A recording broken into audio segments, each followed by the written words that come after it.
저는 레위기 4장과 5장의 말씀을 중심으로 구약의 제사로 인해서 지금도 나의 죄가 사함받는가라는 제목으로 함께 은혜를 나누고자 합니다.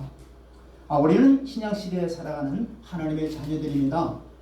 그런데 이 구약에서 나오는 제사들이 있는데 이 제사가 오늘날 우리에게 어떠한 영향을 주는지를 이 시간에 한번 알아보겠습니다. 자, 레위기 4장 2절 말씀을 보겠습니다. 시작. 이스라엘 자손에게 말하여 이르라. 누구든지 여호와의 계명 중 하나라도 그릇 범하였으되. 여기서 누구든지라고 하는 것은 여호와께 속죄제를 드릴 수 있는 대상을 가리키는 그 말인가 동시에 나아가서 속죄제의 그 피 흘림으로써 인해서 죄사함 받아 구원에 이룰 수 있는 대상들을 말하는 거죠. 이거 누구든지의 말. 그러니까 오늘날에는 뭐예요?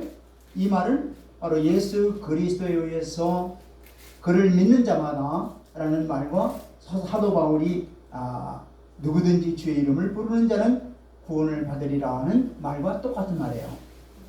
자, 3절로 5절 말씀을 보겠습니다. 시작. 만일 기름 부음을 받은 제사장이 범죄하여 백성의 허물이 되었으면 그가 범한 죄로 말미암아 그 없는 수송아지로 속죄제를 삼아 여호와께 드릴지니. 그러니까 제사장이 죄를 범했을 경우에 어떻게 이제 속죄제를 드리라는 말씀이죠. 4절. 그 수송아지를 해넘은 여호와 앞으로 끌어다가 그 수송아지의 머리에 안수하고 그것을 여호와 앞에서 잡을 것이요. 자, 안수를 하라는 얘기죠. 직접 자기가 데리고 와서 안수하고 잡는 것, 자기가 직접. 5절 시작. 기름 부음을 받은 제사장은 그 수송아지의 피를 가지고 회막에 들어가서. 자, 여기서 기름 부음을 받은 제사장이 죄를 지었을 경우에 그가 흠 없는 수송아지를 가져와서 그 수송아지의 머리에 안수를 하고 또 그가 그 피를 흘려 잡으라고 말씀하고 있어요. 여기 안수한다는 것은 지은 죄를 그 동물에게 전가한다는 뜻이죠. 또 죽음을 당한 동물과 자기를 일치시킨다는 뜻이에요. 자, 이것은 바로 십자가에서 우리의 죄를 위해서 죽음을 당하신 예수 그리스도와 이를 믿는 자가 일치시킨다고 하는 것을 상징하는 겁니다. 자기가 죄를 범했으므로 자기가 죽어야 하는데 자기 대신에 희생제물이 죽었다는 것을 말하는 거죠. 예수 그리스도께서 갈보리 십자가에서 죽으심은 곧 죄인인 자기가 주님과 함께 죽었음을 시인하는 것과 똑같은 거예요. 로마서 6장 5절로 8절 말씀을 보겠습니다.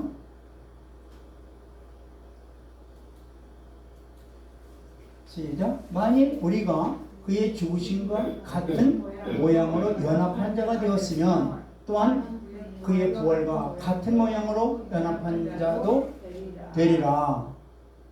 여기 예수님이 죽으심은 무엇 때문에 죽으셨어요? 우리의 죄를 위해서 십자가에서 죽으신 거예요. 또 살으심은 바로 부활하심은 바로 우리 또한 뭐예요? 부활함을 우리가 믿게 하기 위해서 그렇게 하신 거예요. 6절. 우리가 알거니와 우리 옛사람이 예수와 함께 십자가에 못 박힌 것은 죄의 몸이 죽어 타시는 우리가 죄에게 종노릇하지 아니하려 함이니. 저와 여러분들은 예수님을 믿기 전에 십자가를 우리가 믿기 전에 다 아담으로부터 내려오는 옛사람을 다 가지고 있어요. 근데 우리가 예수를 믿는다고 하는 건 뭐냐? 우리의 옛사람이 예수님과 함께 십자가에 죽은 것을 저와 여러분들이 믿는 거예요. 옛사람이 죽는 거예요. 아멘. 옛사람이 죽고 이제 새 사람으로 사는 건데 그 새 사람은 바로 예수의 생명 안에 우리에게 주시는 거예요. 심겨 주시는 거예요. 7절. 이는 죽은 자가 죄에서 벗어나 의롭다 하심을 얻었습니다. 예, 우리 옛사람이 예수님과 함께 십자가의 죽음을 믿으면 어떻게 돼요? 이제는 죄에서 완전히 벗어난 거예요. 그리고 하나님께서 우리를 이제 의롭다 칭해 주시는 겁니다. 아멘. 8절. 시작. 만일 우리가 그리스도와 함께 죽었으면 또한 그와 함께 살 줄을 믿노라. 아멘. 예수님이 그냥 우리의 죄 때문에 죽음으로 끝난 게 아니죠. 장사한 지 3일 만에 죽은 자 가운데서 살아나셨죠. 이와 같이 우리가 이 진리를 믿는다면 우리 또한 예수님과 함께 우리 또한 부활할 것을 믿는 거예요. 할렐루야. 그리고 이제 본문 레위기 4장 6절로 7절에 보면은요, 희생제물의 피를 향단의 뿔과 또 휴장의 일곱을 뿌린다는 것은 바로 이 희생제물의 피로 말미암아 죄가 완전히 용서를 받는다고 하는 것을 의미하는 거예요. 피 흘림이 없이는 죄가 사함받지 못한다는 것은 하나님의 정한 법칙이에요. 아멘. 죄인이 죄를 지었을 때 반드시 어떻게 돼요? 그 죄로 인해서 죽어야 되죠. 죽는다고 하는 것은 피를 흘린다는 얘기죠. 이거 피를 흘려야만 어떻게 돼요? 죄가 용서를 받는다는 말씀입니다. 보세요. 히브리서 9장 13절로 14절 말씀 보겠습니다. 시작. 염소와 황소의 피와 및 암송아지의 죄를 부정한 자에게 뿌려 그 육체를 정결하게 하여 거룩하게 하거든. 이건 하나님의 정한 법칙이에요. 구약에 제사를 드리잖아요. 희생제물로. 그때 이 희생제물의 피 또 암송아지의 죄를 부정한 자에게 뿌리면 그 육체가 정결하게 된다는 것은 하나님의 정한 법칙이다 이 말이에요. 아멘. 이건 하나의 그림자로 우리에게 정한 법칙이에요. 그 실체가 뭐냐? 바로 예수 그리스도께서 그 일을 직접 하시는 거예요. 14절. 하물며 영원하신 성령으로 말미암아 흠없는 자기를 하나님께 드린 그리스도의 피가 어찌 너희 양심을 죽은 행실에서 깨끗하게 하고 살아계신 하나님을 섬기게 하지 못하겠느냐. 예수님이 십자가에 달리셔서 물과 피를 남김없이 다 쏟으셨잖아요. 그 예수님이 흘리신 피가 바로 뭐냐? 그 피를 믿는 자들은 다 뭐예요? 완전히 죄로부터 정결함을, 죄로부터 사함을 받게 된다고 하는 것이 하나님의 정한 법칙이다 이 말이에요. 아멘. 아멘. 14절. 자, 이와 같이 주님의 십자가에 죽으심은 내가 십자가에서 주님과 함께 죽었음을 시인하는 걸 말하는 거예요. 우리가 주님을 믿는다고 하는 건 뭘 믿는 거냐? 예수님이 저와 여러분들의 죄를 함께 여러분들이 십자가에서 죽었다는 것을 시인하는 거예요. 이걸 믿는 거예요. 아멘. 예수님이 십자가를 지심으로 죄가 사함을 받았다고 하는 그거 따로 하고 또 내가 따로 믿고 이게 아니고 함께 이제 믿는 거예요. 내가 이제는 함께 예수님과 함께 십자가에 내 죄가 함께 죽었다고 하는 것을 믿는 거예요. 예수님으로 말미암아. 아멘. 자, 그럴 때 내 죄가 사함받고 주님이 부활하신 것 같이 믿는 내 안에, 여러분들 안에 예수님의 부활 생명이 심겨지는 겁니다. 이를 보증으로 성령님이 인쳐주시는 거예요. 성령님이 내주하시는 거예요. 이걸 깨닫게 해주신다 이 말이에요. 자, 고린도전서 12장 3절 말씀 보겠습니다.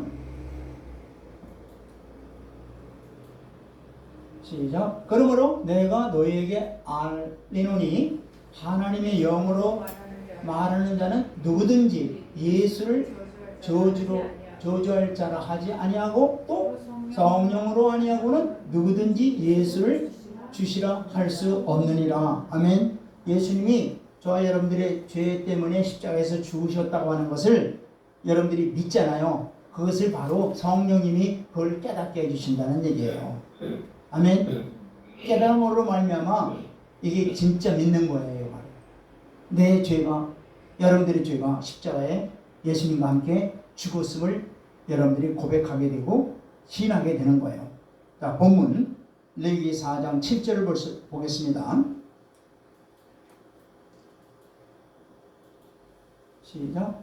제사장은 또 그 피를 여호와 앞 곧 해먹 안 향단 뿔들에 바르고 그 송아지의 피 전부를 해먹문 앞 번제단 앞에 쏟을 것이며. 자, 여기 보니까 족장이나 평민이 범죄했을 때에는 성소 바깥 어디다만 뿌려요? 에? 성소 바깥 번제단 뿔에다가 피를 뿌리고 나머지는 그 번제단 밑에다 다 흘려버리는 거예요. 예. 그러나 제사장이나 이스라엘의 온 회중이 범죄했을 경우에는 하나님이 임재해 계시는 지성소부터 가장 가까운 곳인 향단 뿔에다가 또 휘장에다가 어떻게 해요? 7번 뿌리고 뿔에다가 바르는 거예요.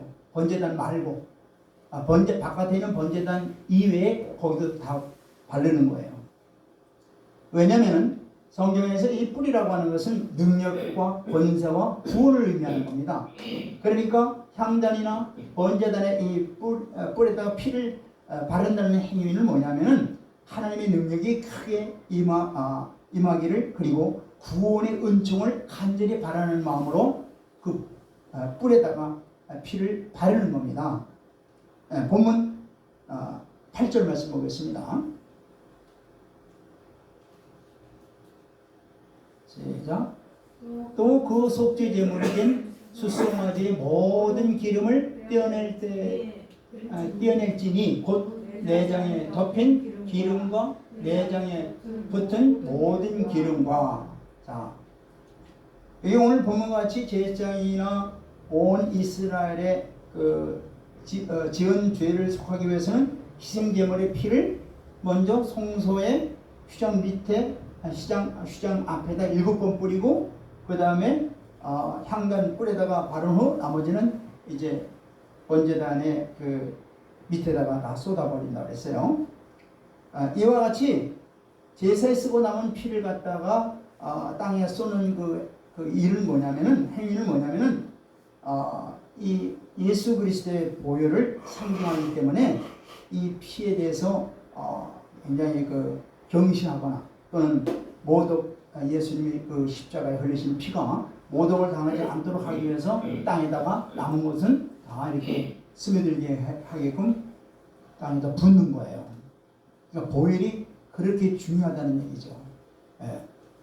자, 그래서 9절로 10절에 보면, 본문 9절로 10절에 보면 번제단 위에서 여호와께 향기로운 냄새로 불살라야 된다.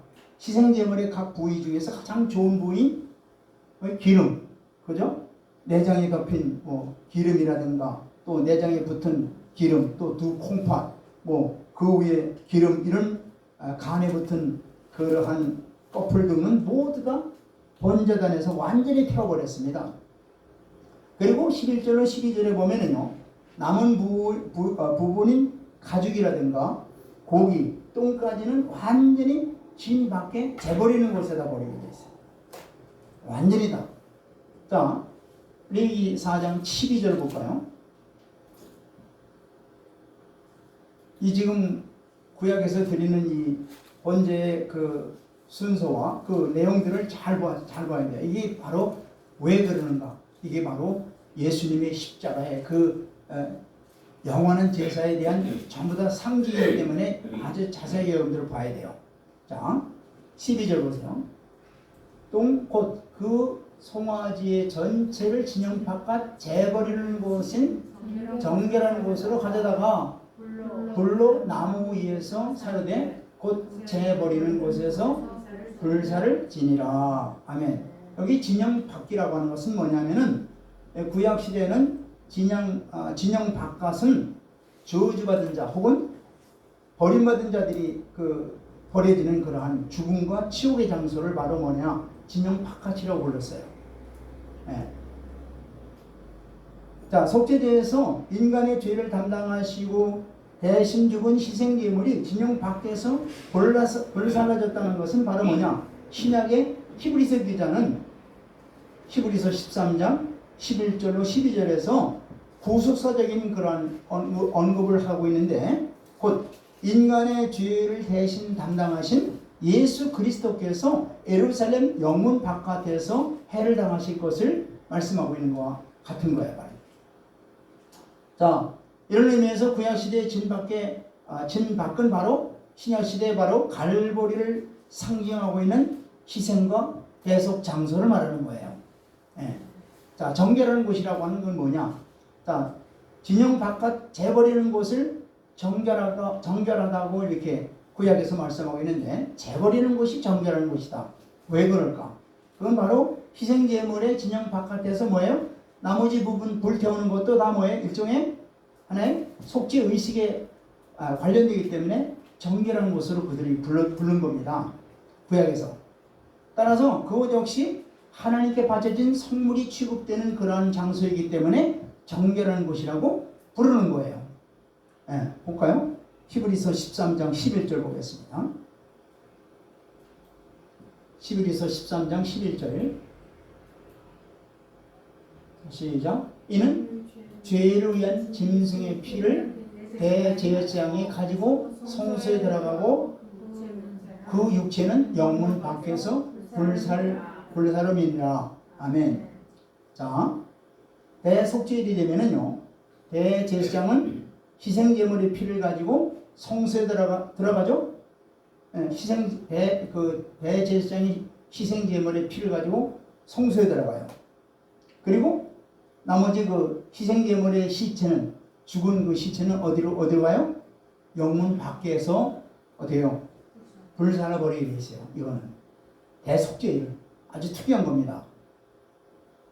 자, 한편에 이 영문 밖에서라고 하는 이 뜻은 뭐냐면은 바로 이제 그 다음 절에서, 그러니까 12절 보세요. 12절. 그러므로 예수도 자기 피로서 백성을 거룩하게 하려고 성문 밖에서 고난을 받으셨느니라. 예.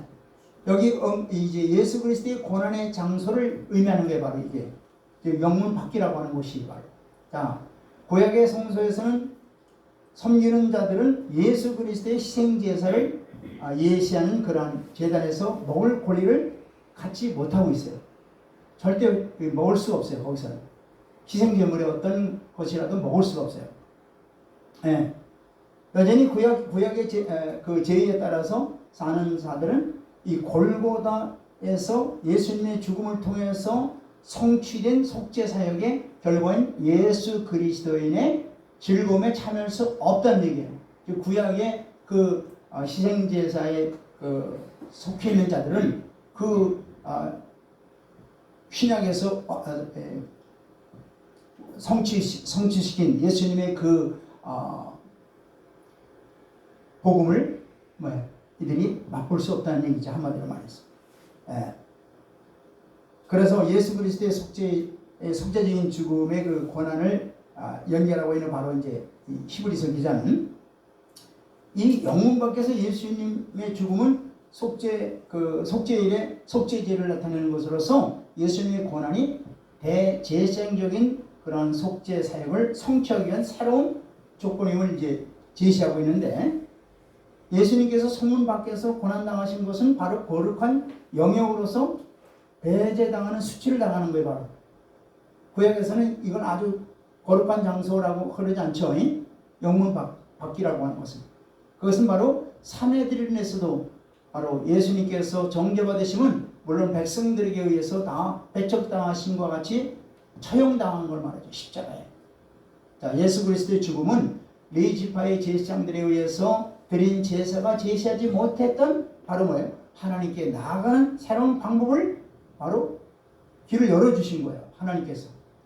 오직 예수 그리스도의 피에 의해서만 거룩해질 수 있다라고 하는 것을 바로 예수님의 십자가를 통해서 우리에게 거룩한 산 제사를 산 길을 우리에게 열어주신 거예요.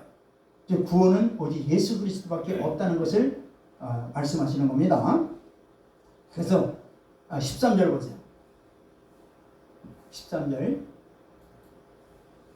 그런지 우리도 그의 치욕을 짊어지고 영문 밖으로 그에게 나아가자. 자, 유대인들은 바로 영문을 거룩한 곳으로 영문 밖을 뭐라고요? 더럽고 부정한 곳으로 그들은 정했죠. 영문 안은 굉장히 아주 거룩하고 영문 바깥은 아주 더럽고 부정한 곳으로 바로 유대인들은 그렇게 생각했던 거예요. 그러므로 예수님께서 영문 밖에서 고난당하신 것은 바로 유대인들이 봤을 때는 뭐예요? 아주 부정하고 부끄러운 거죠. 그래서 십자가는 바로 아주 저주스럽다고 신명기 바로 23장에서 말씀하는 게 바로 그 말씀이잖아요. 그러나 전혀 거룩한 영문은 바로 전에 거룩했던 이 영문은 부정해지고 전에 부정했던 영문 밖은 거룩해진 거예요. 왜? 예수 그리스도께서 영문에서 쫓겨나 영문 밖에서 고난을 당하셨기 때문에 그렇습니다. 아멘. 따라서 여기 히브리서 기자는 아직도 옛 언약과 유대계의 범주인 영문 안에 머물러 있지 말고 이제 새 언약과 예수 그리스도가 계신 영문 밖으로 나아갈 것을 지금 히브리서 기자는 바로 여기 13장 13절에서 말씀하고 있는 거예요. 자, 여기 능욕을 진다고 하는 게 뭐예요? 예수 그리스도께서 당하신 능욕을 지는 일, 즉 유대교를 떠나서 예수 그리스도와 연합을 이루기 위해서는 그리스도와 동일한 뭐예요? 고난을 받으라는 말씀이에요. 예수 그리스도께서 고난을 당하신 고난, 곧 십자가상에서 죽음은 이방인들에게는 수치스러운 일이고 유대인들에게는 하나님의 저주를 받은 그러한 것으로 이해된 거죠. 그러나 예수 그리스도인들은 바로 우리 믿는 하나님의 사랑하는 자녀들은 예수 그리스도에게 나아가기 위해서는 그와 동일하게 뭐예요? 수치와 지옥으로 이해된 십자가 짐을 바로 우리가 함께 져야 된다는 얘기예요. 이런 사실은 뭐냐? 제자는 자기를 부인하고 십자가를 져야만 한다는 복음서에서 제자도에 대해서 주님이 친히 말씀하고 있죠. 입술로만 내가 주를 믿는다가 아니라 내가 그리스도와 함께 나의 옛사람이 죽고 이제 예수 그리스도 안에서 주님이 주시는 새 생명 안에서 성령님의 인도하심을 따라서 사는 새로운 피조물이 되었음을 믿고 사는 것을 말하는 거예요. 이게 바로 십자가의 고난을 진다는 그런 의미인 것입니다. 보세요. 요한일서 4장 4절. 십자가를 진다고 하는 것이 이 승리로운 삶을 말하는 거예요. 자, 요한일서 4장 4절. 시작. 자녀들아, 너희는 하나님께 속하였고 또 그들을 이겼나니 이는 너희 안에 계신 이가 세상에 있는 자보다 크심이라. 아멘. 자, 예수님을 믿는 하나님의 자녀들은 이제 세상을 이겼다는 말씀입니다. 어떻게 해서 이겼어요? 하나님이 믿는 자 안에 좌정하시기 때문에 그렇습니다. 하나님이 믿는 자들 심령 속에 좌정하시기 때문에 세상을 이겼다는 얘기예요. 아멘. 그래서 여기 하나님께 속하였다는 것은 뭐냐면 하나님이 믿는 자들 안에 와 계신 하나님의 자녀가 되었기 때문에 이걸 바로 하나님에 속했다고 이렇게 말씀하시는 겁니다. 저와 여러분들이 하나님께 속한 것을 믿습니까? 아멘. 네. 한편 이겼다고 하는 것은 바로 과거에 그 이긴 것으로 끝나는 게 아니라 이 헬라어의 동사의 특징은 뭐라 그랬어요? 현재, 진행, 반복, 미래까지 계속. 이게 바로 헬라어의 동사의 특징이라고 했죠. 그러면 여기 이겼나니라고 하는 게 뭐예요? 십자가에서 승리로 끝나는 게 아니라 뭐예요? 그 효과가 현재도 미래까지도 계속 지속되고 있는 것을 말씀하고 있는 겁니다. 그래서 참된 성도들은 거짓된 소리에 미혹에 속지 말고 오직 성령 안에서 예수 그리스도와 밀접한 교제를 통해서 하나님께 속해 있음을 믿으라는 얘기예요. 아멘. 그래서 참된 성도는 내주하시는 성령님을 통해서 또한 내주하시는 진리의 말씀을 깨닫고 그 말씀이 심령에 새김받고 그 말씀을 따라 나갈 수 있는 믿음의 자녀들이 되어야 될 줄 믿습니다. 우리가 하나님 믿고 주님을 왕으로 모시며 산다고 하는 것은 우리 안에 진리 되신 주님과 또 성령님이 함께 내주하심을 이것을 믿는 거예요. 아멘. 여러분들 믿는다는 게 그냥 단순히 그냥 믿는 게 아니라 여러분들 안에 진리 되신 성령님과 진리 되신 말씀이 여러분들 심령 가운데 새김받고 함께 동거하는 것을 믿는 거예요. 아멘. 이게 믿는 거예요. 자, 여러분들이 신분이 이제는 완전히 바뀌었다는 사실을 항상 인식해야 돼요. 여러분들의 신분이 바뀌어진 거예요. 완전히. 어떻게 해요? 여러분들 안에 하나님의 영이 함께 계시는 거예요. 볼까요? 고린도전서 3장 16절. 여기 여러분들 믿는 하나님의 자녀들이 성령님이 어디 계신가? 아니면 성령님이 믿는 자 안에와 역사하고 계시는데 그것도 까마득히 있는 분들이 많아요. 이걸 확실히 여러분들의 아이덴티피케이션을 해야 될 것입니다. 자, 시작. 너희가 하나님의 성결인 것과 하나님의 성령이 너희 안에 계시는 것을 알지 못하느냐? 하나님의 영인 성령이 믿는 자 안에 좌정하고 계시다는 얘기예요. 믿습니까? 성령님이 여러분들 안에 와 계시는 거예요. 여러분들의 신분이 완전히 바뀐 거예요. 이제는 거룩한 성전이 되었다는 얘기예요. 또한 여러분들 심령 속에 하나님의 말씀을 담아주시는 거예요. 말씀이 살아 역사하는 말씀이 움직이는 거예요. 보세요. 히브리서 10장 16절 보시길 바랍니다. 히브리서 10장 16절 시작.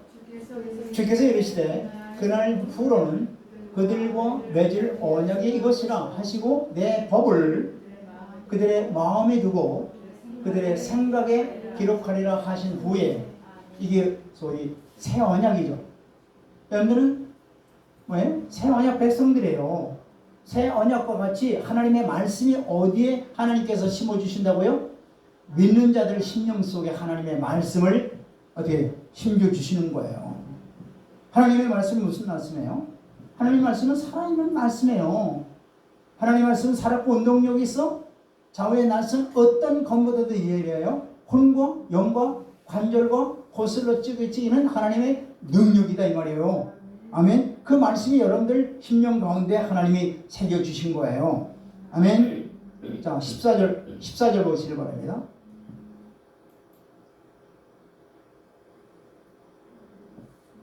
14절. 아까 히브리서 13장 14절입니다. 시작. 우리가 여기에서 영관 도성이 없으므로 장차 올 것을 찾나니. 자, 지금 여기 영문 밖에 나가기 위해서는 바로 뭐예요? 능력을 기꺼이 받으라 그랬죠. 에? 영문 밖으로 나가기 위해서는 능력을 짊어지고 나가라 그랬잖아요. 그죠? 여기 그리스도의 우리 성도들의 이 신앙생활이라고 하는 것은 뭐냐면은 이 세상이나 또 유대교에 속한 그런 영관 하늘의 도성이 없어요. 이 세상에는. 이 세상에는 아무리 찾아봐도 영관 도성이 없다 이 말이에요. 어디만 있어요? 영원한 도성인 하늘나라의 바로 영원한 도성인 새 예루살렘입니다. 아멘.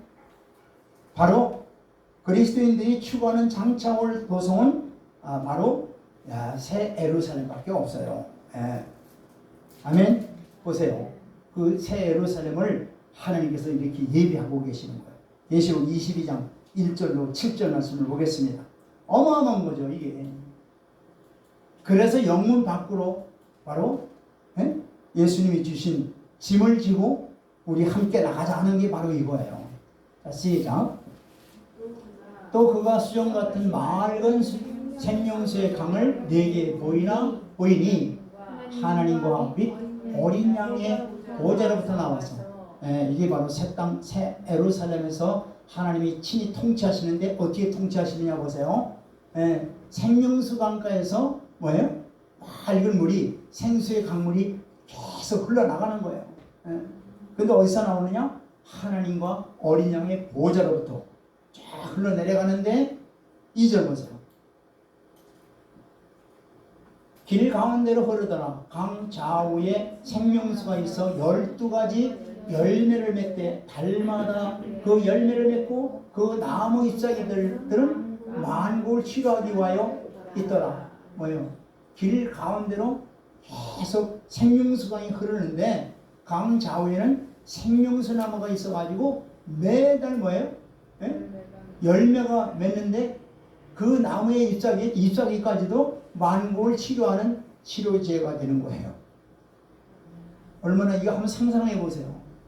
근데 하나님이 친히 이 나라를 어떻게 돼요? 계시록 이사야 65장 17절에 보면은 분명히 이 창조를 하신다고 말씀하고 있잖아요. 15절이죠 바로. 자 3절 보세요. 다시 저주가 없으며 하나님과 그 어린 양의 보좌가 그 가운데 있으리니 그의 종들이 그를 섬기며. 아멘. 다시는 저주가 없어요. 하나님과 그 어린 양의 보좌가 그 가운데 있어가지고 그의 종들은 하나님을 온전히 섬기는 거예요. 4절. 그의 얼굴을 볼 터이요 그의 이름도 그들의 이마에, 이름이 어디에 다 있어요? 이마에 다 이름이 다 기록되어 있는 거예요. 하나님의 이름이. 5절. 다시 밤이 없겠고 등불과 햇빛이 쓸데없으니 이는 주 하나님이 그들에게 빛이심이라. 그들이 세세토록 왕노릇 하리로다. 아멘. 밤이 없고 등불과 햇빛이 쓸데없죠. 왜? 하나님이 친히 등불이시니까. 아멘. 세세토록 우리는 왕노릇 하니까. 그래서 보세요. 그래서 이 성경이라고 하는 것은 보세요. 이사야 선지자를 통해서 일찍이 말씀하신 이 말씀이에요. 태초부터 뭘 말씀하시고 있다고요? 종말을 벌써 다 말씀하고 있는 거예요. 태초부터. 그러니까 이 성막이 지금 창세기 출애굽기에 나오는 이 성막이 이 제사제대로 끝나는 게 아니라 이 제도가 바로 뭐냐? 바로 앞으로 있을 저기 뭐예요? 앞으로 있을 새 땅 새하늘에 뭐예요? 이 성막이 하나님이 계시는 뭐예요? 성전이죠. 성막이. 그런데 그 바로 새 땅 새하늘에 친히 성전이 바로 누구냐? 하나님이시라는 거예요. 그걸 지금 벌써 이미 종말 시초부터 그걸 말씀하시는 거예요. 아멘. 6절 보세요. 하나님이 한번 말씀하시면 그대로 말씀대로 이루어지는 거예요. 아멘. 자, 또 그가 내게 말하기를 이 말은 신실하고 참됨이라. 주 곧 선지자들의 영에 하나님이 그들 종들에게 반드시 속히 되어질 일을 보이시려고 그의 천사를 보내셨소다. 하나님이 한번 말씀하시면 그대로 다 이루시는 거예요. 속히 이루시는 거예요. 자, 7절 보세요. 시작. 보라, 내가 속히 오리니 이 두루마리의 예언의 말씀을 지키는 자는 복이 있으리로다. 아멘. 지금 여기 이거 다 예언의 말씀이에요. 이게 바로 즉 성막이 지금 앞으로 되어질 예언의 말씀들 아니에요. 이 말씀대로 하나하나 그 규격대로 하나의 그 말씀하신 대로 그대로 따라하면 순종하면 그대로 그 뜻대로 이루어진다는 말씀입니다. 아멘. 성막뿐만이 아니에요. 구약에서 말씀하시는 모든 예언의 말씀대로 우리가 그대로 믿고 순종해 나가면은 그 말씀대로 다 이루어진다는 것을 우리가 깨달아야 돼요. 아멘. 그래서 이런 하늘의 소망을 둔 자들은 주님이 약속하신 하늘의 도성을 바라보고 이 세상에서 즐거운 마음으로 기꺼이 예수 그리스도의 고난에 동참하며 나그네와 같은 생활을 할 수 있어야 되는 거예요. 아멘. 그래서 고난도 주님과 함께 받아야 되는 거예요. 그래서 성도들이 이 땅에서 받는 고난은 마음의 법과 또 죄의 법이 서로 투쟁하는 가운데서 우리가 고난을 겪게 되죠. 뭐 그것뿐만 아니고 또 또 하나님의 의를 이루기 위해서 필연적으로 우리가 받게 될 때도 있어요. 예. 자, 우리를 그리스도의 왕국에서 아까 왕노릇 한다 그랬죠. 그 왕 같은 제사장들이 우리가 되려면은 이 땅에서 어떻게 돼요? 그 많은 인격을 만들어줘야 된다는 얘기예요. 우리가 하나님의 말씀과 성령으로 우리가 어떻게 돼요? 다듬어지고 만들어져야 그 나라에서 왕 같은 제사장들이 되지. 그냥 믿는다고 하면서 아무 하나님의 말씀대로 우리가 만들어지지 않는다면은 그 나라에 가서 무슨 왕노릇 할 수 있겠어요? 그러니까 이 땅에서 우리가 정말로 하나님께서 우리를 향하신 뜻을 이루기 위해서 하나님의 말씀과 성령으로 말미암아 우리가 잘 다듬어지고 만들어져야 될 줄 믿습니다. 예, 어떤 고난이든지 잠시 받게 되는 거예요. 잠시의 것도. 궁극적으로는 우리 성도들에게 승리가 보장되어 있는 거예요. 그렇기 때문에 늘 우리는 믿음과 인내와 순종으로 주께서 우리에게 말씀하시는 대로 이끄시는 대로 우리가 순종하는 우리 모두가 다 되어야 될 줄 믿습니다. 아멘. 앞으로도 앞에서도 말씀드렸지만은 이 본문의 레위기 4장 전체 내용을 보면은 어쨌든 제사장이 온 회중이 또 족장이 일반 평민이 죄를 범할 경우에 속죄 제물도 다르고 피를 어떻게 어디다 바르고 하는 그런 정도가 다 다른 것을 우리가 볼 수 있어요. 이처럼 속죄 의식이 각 계층마다 다른 것은 바로 뭐냐? 이 죄의 정도 때문에 그런 거예요. 죄의 정도. 즉 죄로 인해서 이 죄가 얼마만큼 여파를 미치는가에 따라서 이 지금 제사 의식에 다 달라지는 거예요. 그러니까 이 죄라는 게 얼마나 무서운 것을 우리가 알아야 돼요. 얼마나 하나님께서 죄에 대해서 얼마나 철저하게 다스리시는가를 우리가 알아야 돼요. 여러분들, 죄라는 게 뭐예요? 한마디로 죄는 뭐예요? 아멘. 하나님의 뜻에 비껴난 게 이게 죄예요. 하나님의 뜻에 비껴난 거.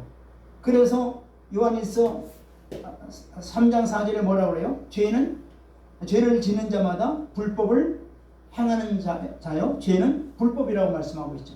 그러니까 하나님의 뜻이 성경에 다 있어요. 근데 그 뜻대로 우리가 하지 않고 내 뜻대로, 내 방법대로, 내 의지대로 했다면 이게 다 뭐예요? 이게 다 죄 짓는 거예요.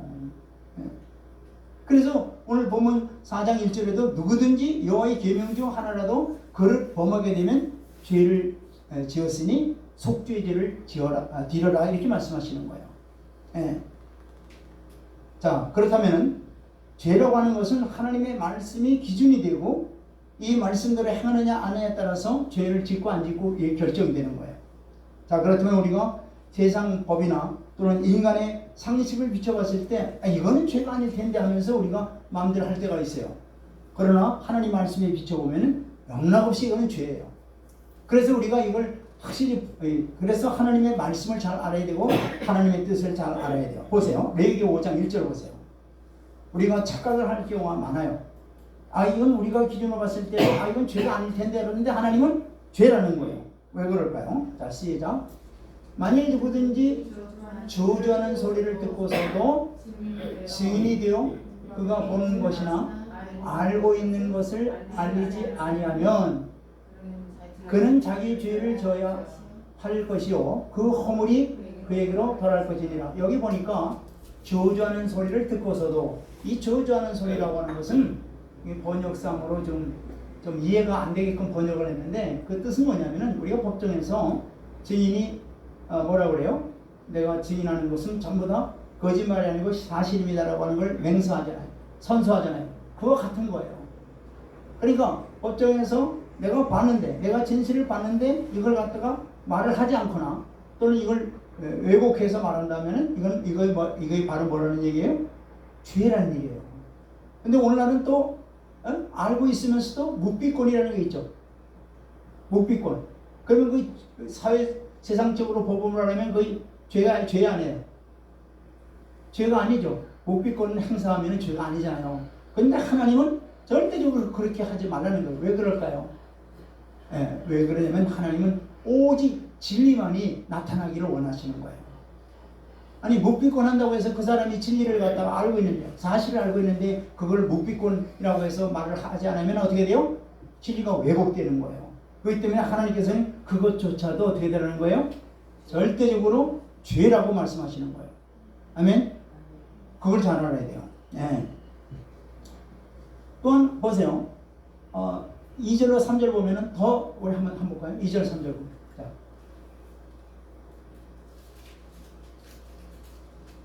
시작. 만일 누구든지 부정한 것들 곧 짐승들의 사체나 부정한 가축의 시체나 부정한 곤충의 사체를 만졌으면 부지중이라고 할지라도 그 몸이 더러워져서 허물이 있을 것이요. 3절. 자, 만일 부지중에 어떤 사람이 부정에 가는데 그 사람의 부정이 어떠한 부정인지 그것을 깨달았을 때에는 허물이 있을 것이니라. 자, 이거 죽은 시체나 또 사람들, 부정한 사람들을 만나거나 만지거나 이러면 이게 부정이라고 그래가지고 이게 허물이 있다고 그래가지고 뭘 드리라는 거예요? 속죄제를 드리라는 얘기죠. 근데 오늘 이것이 우리에게 이게 해당이 될까 안 될까요? 안 되잖아요. 아니 그럼 죽은 사람은 어떻게 시체를 갖다가 염하고 그럴 때 있고 어떻게 하라는 얘기예요? 여기서 이 본뜻을 알아야 돼요. 이 본뜻은 뭐냐면은 이 죽는다고 하는 것은 뭔 뜻이냐면은 부정, 죄 때문에 사실 죽음이 오는 거잖아요. 그걸 지금 상징하고 있는 거예요. 그리고 여기 부정한 것을 만진다고 하는 것은 또 역시 더러워지는 것을 말하는 거죠. 그러니까 한마디로 지극히 거룩하신 하나님을 대할 적에는 이러한 실제로 어떤 죽음을 죄를 상징하는 죽음이라든가 시체 이런 걸 만지거나 심지어는 봐서는 안 된다는 것을 의미하는 거예요. 그러니까 지극히 거룩하신 하나님을 대할 때에는 뭐예요? 이런 마음이 부정해서는 안 된다는 얘기예요. 더러워서는 안 된다는 얘기예요. 그래서 이것을 갖다가 오늘날로 말하면은 사도 바울은 이렇게 말하는 거예요. 이런 것이 바로 죄는 어떤 모양이라도 버리라고 말씀하시는 거예요. 아멘. 그러니까 하나님 앞에는 어떤 죄든지 생각으로든지 마음으로든지 무슨 행동으로든지 어떤 죄든지 지어서는 안 된다는 얘기예요. 아멘. 부정한 마음을 가졌어도 안 된다는 얘기예요. 그러니까 지극히 거룩하신 하나님을 지금 우리 안에 지금 모시고 계시죠? 자, 그렇다면 우리는 어떤 마음으로 어떻게 하나님을 섬겨야 되겠어요? 항상 정결한 마음으로 항상 정직하게 그리고 신실하게 여호와 하나님을 섬기는 그러한 우리 성도들이 되어야 될 줄 믿습니다. 아멘. 그래서 우리가 이 구약의 제사 제도를 통해서 참으로 우리가 알아야 될 것은 이 모든 구약의 제사 제도는 곧 죄 때문에 제사 제도를 만들으셨고 이 제사 제도는 구약에서는 단 1년이면 1년의 어떤 기간이 필요한 거예요. 속죄하는. 그러나 그 또 지나면은 또 어떻게 다시 또 속죄를 드리고, 그죠? 그러나 이제 영원히 단번에 영원한 속죄 제사를 드린 바로 하나님의 아들 예수 그리스도의 십자가. 아멘. 그 십자가만이 우리를 영원히 단번에 우리 모든 죄를 다 용서하셨다는 것을 여러분들이 믿으시기 바랍니다. 그것이 우리 지식적으로만 있는 게 아니라 예수님이 십자가에 죽으실 때 나와 여러분들이 직접 친히 십자가에서 죽었음을 우리가 고백하는 거예요. 그러니까 예수님의 죽음, 내 죽음, 예수님의 부활하심, 내 부활하심을 내가 믿고 주님과 늘 동행하는, 주님과 늘 연합한 신앙생활을 하길 주의 이름으로 축원드립니다. 아멘.